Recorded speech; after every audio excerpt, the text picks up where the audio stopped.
What's up, guys? This is Butcher. In this episode, I'm going to talk elaborately about the laning stage, and I'm going to talk about a certain aspect of it, and that's creep, equilibrium.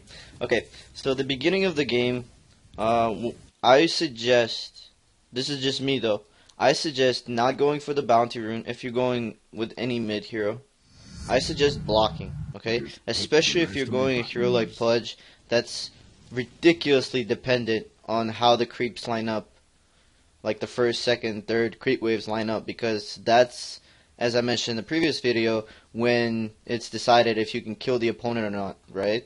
And if you don't set yourself up for a good situation, sometimes you can't kill the opponent at level 1, 2, or 3, and then you're fucked. And then the game goes downhill from there. So when you're blocking from here,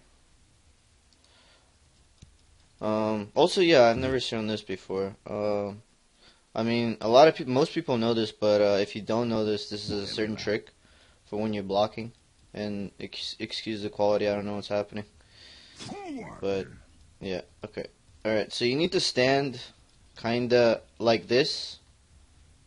You need to have a little bit of space right there between the Pudge's aura, the Pudge's thing it takes up on the ground, and the tower, right?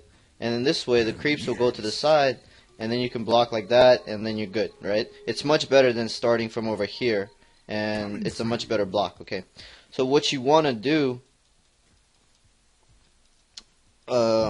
is block the creeps, and don't split the wave too early, right? I used to make this mistake until I played a couple 1v1s, and actually realized that it's a very bad idea to split the creep wave super early. So if you split the creeps right here, right, by accident or not, it kind of sucks. So what you want to do, you want to keep blocking like this, and you want to split the creep wave kind of the last second, right? So you want to like block, and about here or next to the tower, you start splitting the creep wave. And two things can happen. Your block can be too good. If your block is over here, next to the tower, where the tower starts hitting the creeps, you need to start auto-attacking the creeps and trying to kill the creeps as soon as possible. And I'll get to that later. Most of the time, what's going to happen though is your block is going to be over here or over here. So this is a perfect area where you want the creeps at to be. First of all, when you're last hitting and you're going up against a ranged hero, you have a stout shield, and the ranged hero is ranged, so he's going to miss uphill. So you can actually hit the creeps, and you're going to be fine most of the time. Like, you're not going to take too much harass damage. And it's also important to split the creep wave somewhere, not like completely block it, but split it somewhere, preferably over here, because you want the opponent's lane to push. You don't want your lane to push, right? So you split the creep waves a little bit, like towards the last second, so the creeps are over here, but one of your creeps still goes out here first, and then the other three follow him, and this creep dies first, and then the opponent's lane has 4 creeps, which are kind of like a little bit less HP in general, but their lane is still pushing because it's 4 creeps versus 3 creeps. And you also want to deny from 50% HP on most of your creeps, right? So you don't want to wait to hit the creeps once, if you can. I mean, if you're taking serious harass damage, then don't worry about it. But like, yeah, try to hit like this. And sometimes, if you start denying the creep super early, the opponent's, like, if you're playing someone like Lina with the slowest attack animation in the world, then this is gonna be fine, right? And when you deny the creeps, you want to try to hit the creeps a little bit earlier, so make sure the opponent doesn't get it. You really don't care if you get the deny or not. When you're last hitting, that's when you kind of want to make sure you get it. You don't want to hit the creep too early. So if everything goes according to plan, the creeps are over here, and the opponent's lane is pushing, and two things can happen. You start running at him, and he stays and fights next to the creep wave, right? And the bad thing about running at him next to his creep wave, the opponent's creep wave, is that the creeps start attacking you, and your own creeps attack their creeps. So that means that your lane is going to push because their creeps are not going to attack your creeps, and your creeps are going to attack their creeps, so their creeps is going to die faster. right? Because you're fucking up the equilibrium because you're attacking the hero. And you're taking extra damage from the creeps and the hero that you're attacking. But because Pudge is such a fat motherfucker, and he has so much HP and armor, well, not armor, but yeah, so much HP and tanky, whatever, at level 1, level 2, then you're kind of fine. Most of the time you can handle it, especially going up against, like, squishy ranged heroes. When you go against melee heroes, it's a different story. So this video I'm just going to analyze for ranged heroes, but I mean, you could kind of use the same technique for strength heroes like Night Stalker and Magnus and some shit. But also, so suppose you kill him here, and it's perfect, right? So it doesn't really matter that your creep wave is pushing anymore because you killed him, and it's good. You're off to a good start. So whenever you kill the hero after that, it really doesn't matter what kind of equilibrium the creeps are in because you got what you wanted. You got the kill. An even better situation is if you block the here and their creep wave is pushing and you run against the hero and he runs here. So here, their creeps is here and you're here, so their creeps are not even attacking you and you can 1v1 their opponent mid-hero, and this is the best situation. Like here, you can just zone them out. Or if they stay to fight, they're going to die. If they're like 25 HP and you're 75 HP, you can even dive to the tower over here and kill them because you're so much more tanky, but you have to judge it on your own, right? And if they just run away, then you can kind of zone them out here, and they might not even get experience for the creeps. And what you do, you come back, and you start denying as many creeps as possible, right? To make sure that their creep wave pushes over here. And if the opponent comes up again, you just run at him again.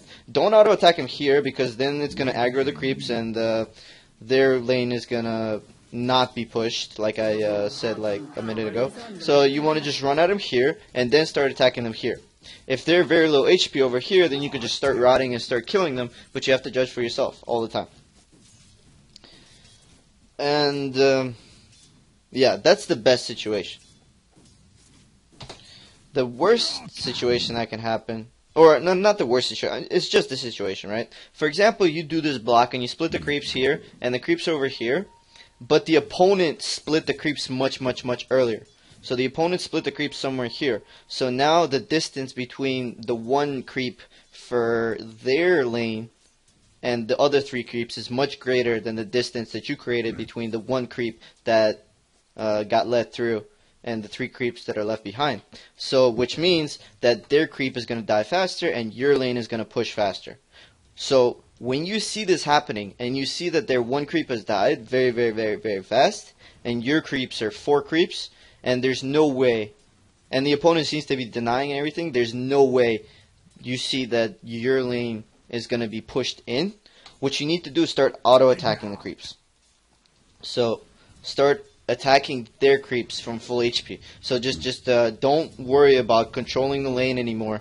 I mean, you are controlling the lane, but you're not. You're doing the opposite. You want your lane to push as hard as possible now. So what you want to do is kill their creeps as fast as possible. So you, for example, you killed their creeps, and you auto attack them, and you still get the last hit, but you try to auto attack them even from 100% HP. So you have 3 creeps left, and they have 0 creeps, and your lane is pushing, and your lane just pushed into the tower. And what's going to happen is their creep wave is going to meet you here, and then your 4 creeps of your second creep wave are going to come in, and there's going to be 7 creeps over here.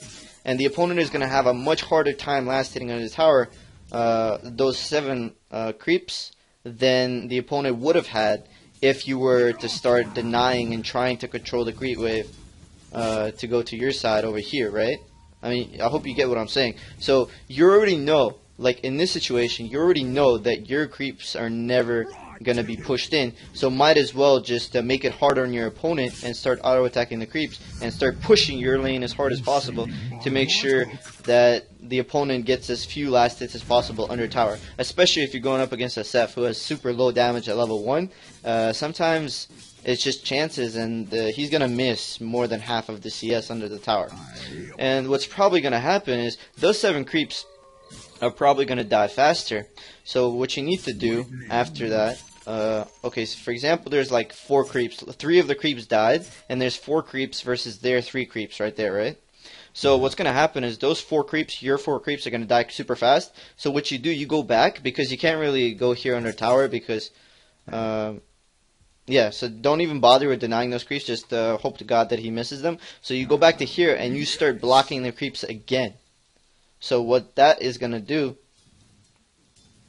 their creeps are going to push the wave, and instead of meeting the creeps over here somewhere, because you blocked, the creeps are going to be met over here. And then you're in a good position again. And then it's actually going to be, well, it's still going to be 3 of their creeps versus like 4 of your creeps, but the lane is going to be over here instead of over here. And you have to kind of judge for yourself, right? And sometimes when you're losing the lane super hard, or when you just don't want to take harass damage, and you're like, instead of just standing here and leeching experience, if you see that all of their creeps are full HP, right, and they're not going to die anytime soon, you can just walk here and just start blocking here, and you can actually block a good distance. Like, you can block the creeps to where it's going to be about 500 units difference to where the creep waves are going to meet in the next creep wave, right? And that might be a difference between a kill and not a kill in the lane. So just think about that. Okay, and the other scenario that I haven't gone over yet is if you split the creeps way too early, right? And this kind of sucks. This is also a bad scenario. So for example, you're trying to block here. I mean, you did this block, right? And you just fucked up and you split the creep waves here by accident. So, and the opponent blocked regular, right? So the creeps meet somewhere here, here, or somewhere here. Not in the tower range, but somewhere in the middle, right? Then your creep dies super fast. So because there's like this much distance between your creeps, so this first creep that's gonna go in front is gonna die super fast.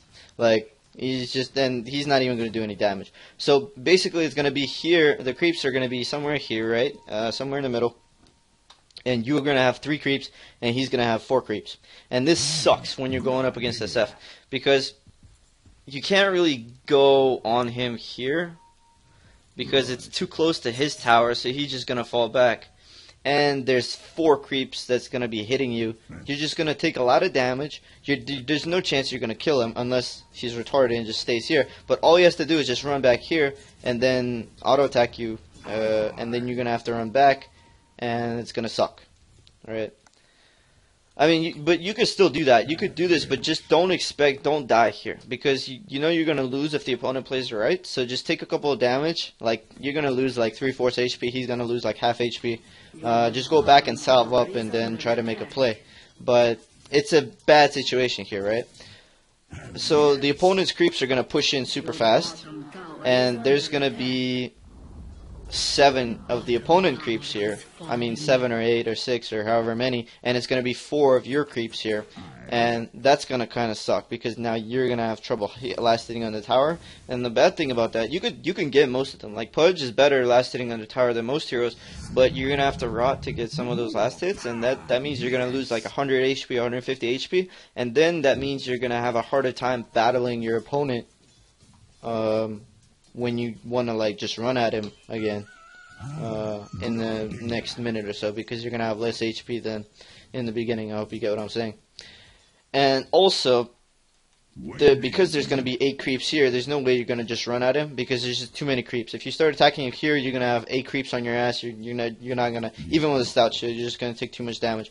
All the opponent has to do is just start auto-attacking you from here, and you can't really run towards him. And if you do chase him here, then you're going to miss a ton of experience for the creeps at your tower. So that's a bad situation.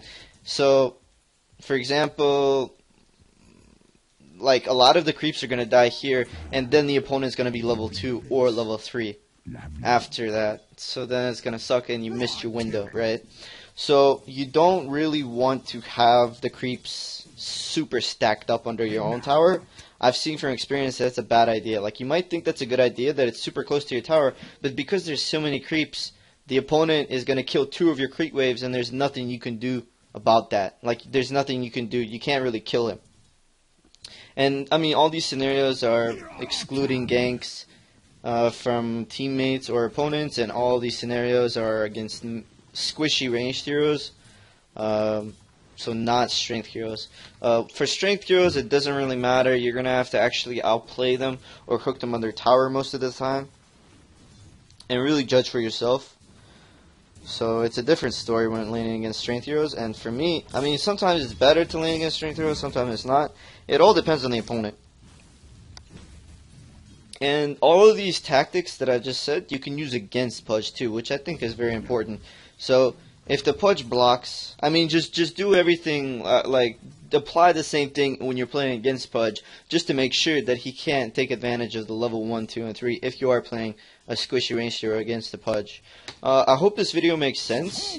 I mean, the way I explained it might be a little weird, but just try to think about it your own way, and just try to notice things of how they happen and why they happen, and sometimes you can pinpoint on why you lost the lane just because of the creep equilibrium, right?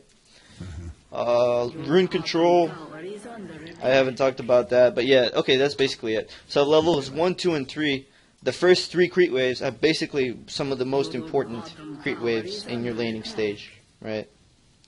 And also you can use the trick of aggroing the creeps, like if you are taking harass damage, you always want to be automatic with aggroing the creeps and pulling them towards you so they're closer to you and your own creeps are here, so you don't take as much harass damage. And another trick, last trick, is a lot of the times what happens is both of you aggro the creeps at the same time, so your creeps go to his side of the map and your creeps go to here. What you can do is walk like this so they don't walk under tower and take a lot of damage, and then walk here, and then his lane is going to push 100%. But what you don't want to do is have, again, 7 or 8 creeps stack up here and push against you, because I mean, I've talked about it in the past. Okay guys, thanks for watching. I hope you liked the video. I hope it makes sense. I hope you learned something. Thanks guys.